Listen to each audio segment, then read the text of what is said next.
Hello नमस्कार मैत्रिणींनो. तर मी पुन्हा माझ्या यूट्यूब चॅनलवर तुमचं मनापासून स्वागत. तर कशा आहेत सगळे? तर आशा करते मस्त मजेत आणि आनंदात असाल. तर आज आम्ही येथे मामाच्या घरीच राहिलो आहोत. तर काल आम्ही आलो होतो. तर कालचा व्हिडिओ तो तुम्ही पाहिलाच असेल. तर आज आम्ही इथेच दिवसभर आहे आणि नंतरून संध्याकाळी निघणार आहे. तर आत्ताच छानपैकी सकाळी उठून आवरलं वगैरे, आंघोळ वगैरे झाली आणि नाश्तासुद्धा झाला. तर आता मामींचा त्यांचा स्वयंपाक चालला आहे.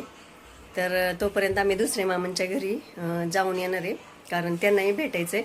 मागच्या वेळेस त्यांनी बोलवलं होतं परंतु काही जाणं झालं नाही. तर आता म्हटलं चला त्यांनाही भेटून यावं. त्यामुळे आता निघालो आहोत आणि पुन्हा येथेच येणार आहे. तोपर्यंत यांचा स्वयंपाकही होईल आणि मग आल्यावर छान असं जेवण वगैरे करून पुन्हा फिरायला जाणार आहे. थोडं फिरून आल्यानंतरून मग संध्याकाळी डायरेक्ट घरी जाणार आहे, कारण आमची सुट्टी फक्त 2 दिवसाचीच होती आणि 2 दिवसासाठीच आम्ही मामाच्या गावाला आलो आहे. तर मग संध्याकाळी निघणार आहे. तर चला आता जाऊया मामाच्या घरी. दुसऱ्या मामांच्या इथं जाते.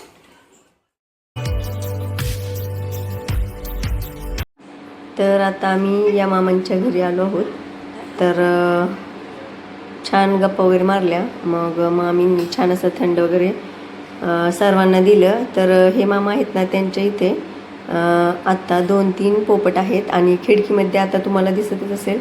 तर तेथे एक पोपट होता. तर आर्यन जेव्हा लहान होता ना, तेव्हा आम्ही त्याला घेऊन आलतो. तर तेव्हा एकच पोपट होता. तर त्याला तो खूप आवडला होता, म्हणून तो म्हटला की मम्मी चल या मामांच्या घरी जाऊयात. तर तसे मामा सारखे बोलवतात. तर म्हटलं चला जाऊयात. तर आल्यावर आम्हाला इथे 3 पोपट दिसले. तर हे 2 नर आणि मादी असं हे पोपट आहेत आणि एक बाहेर त्यांनी सोडलेला आहे. तर खूप छान पोपट आहेत हे. आणि आत्ताच्या काळामध्ये शक्यतो कुठे आपल्याला पोपट पाहायलासुद्धा भेटत नाही. तर त्यामुळे छान वाटतात असे पोपट पक्षी वगैरे आपल्याला पाहायला.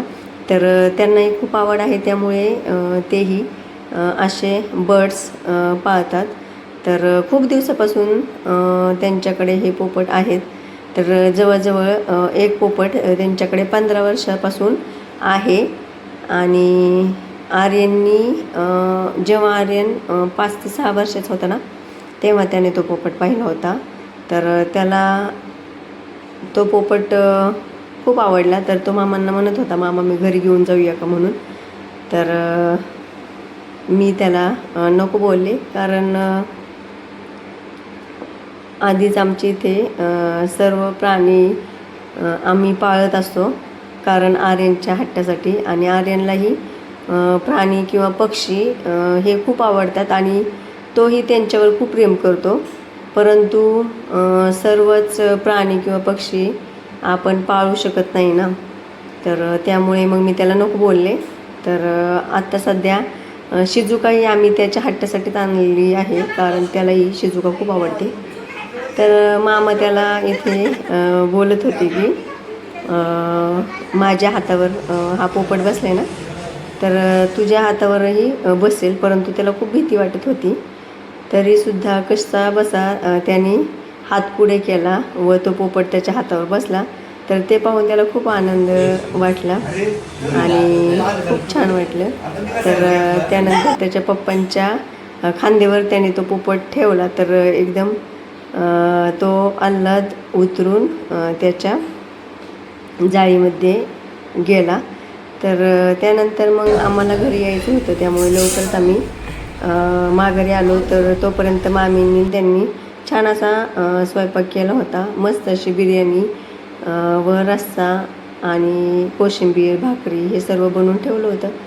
त्यानंतर मग छान असं जेवण वगैरे केलं आणि आम्ही पुन्हा घरी यायला निघालो.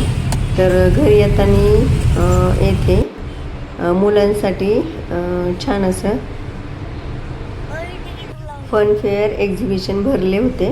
तर जातानीच आमचं ठरलं होतं की येताना येथे मुलांना हे एक्झिबिशन पाहण्यासाठी घेऊन जायचं.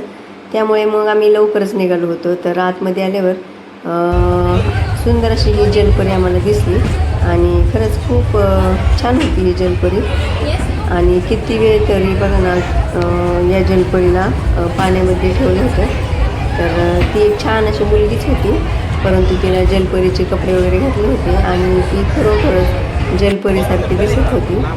तर तेही आम्ही पाहिले.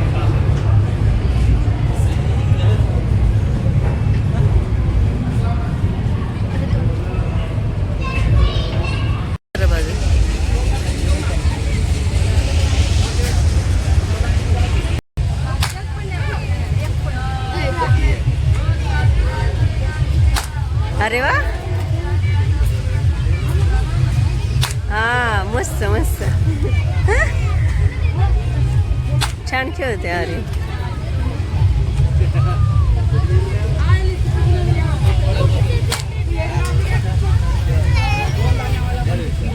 छान छान.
तर छान असे सर्व गेम खेळून झाल्यानंतर मग आम्हाला घरी यायचं होतं, त्यामुळे आम्ही घरी निघालो. तर असं छान फनफेअर एक्झिबिशन मुलांना कधीतरी पाहिल्यावर खरंच खूप छान वाटतं. तर चला मैत्रिणींनो, असा होता आजचा दिवस. तर कसा वाटला आजचा व्हिडिओ नक्की कमेंट करून सांगा. भेटूया पुढच्या ब्लॉगमध्ये. तोपर्यंत बाय.